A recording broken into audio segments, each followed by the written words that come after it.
இப்போ பார்த்தீங்கன்னா நம்ம வலையில் ஒரு அதிசய மீன் ஒன்று வந்திருக்கு. இந்த மீனை இதுதான் நாங்கள் ஃபஸ்ட் டைம் இந்த மாதிரி மீனை பார்க்குறோம். அது வலையில் உயிரோடு வந்திருக்கு. நல்லா வெயிட்டாக இருக்குது. ஒரு 50 கிலோ போடும் இந்த மீன். அதனால் தூக்க முடியாமல் தூக்குறோம். மீனை பாருங்கள் எப்படி ஃபுல்லாக கரைச்சிக்கிட்டு எவ்வளோ சிக்காகிட்டு வந்துருக்கு பாருங்கள்.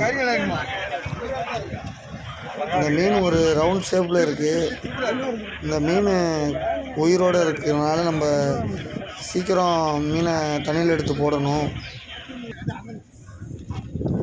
மீன் ரொம்ப சிக்காக இருக்கனால நம்மளால் கொஞ்சம் ஸ்பீடாக அதை எடுக்க முடியல.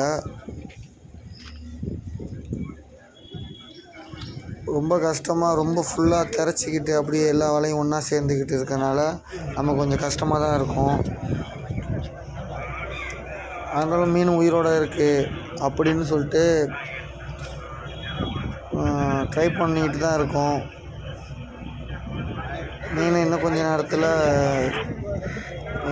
உயிர் போயிடும் போல். அதனால் நாங்கள் கத்தி எடுத்து வெட்டிடலாம், வலையை வெட்டிடலான்னு சொல்லிட்டு இது பண்ணி கத்தி எடுத்து வெட்டியாச்சு.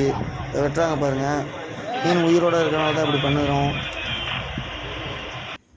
மீனை எங்களால் பிடிச்சி தூக்க முடியல. மீன் ரவுண்ட் ஷேப்லேயே இருக்கனால மீனை எங்களுக்கு எங்கே பிடிச்சி தூக்கிறனே தெரியல.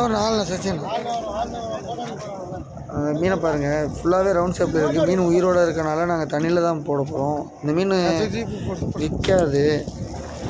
நம்ம நாகப்பட்டினத்தில் அந்த மீன் விற்காது. இந்த மீன் பேர் எங்களுக்கு தெரில.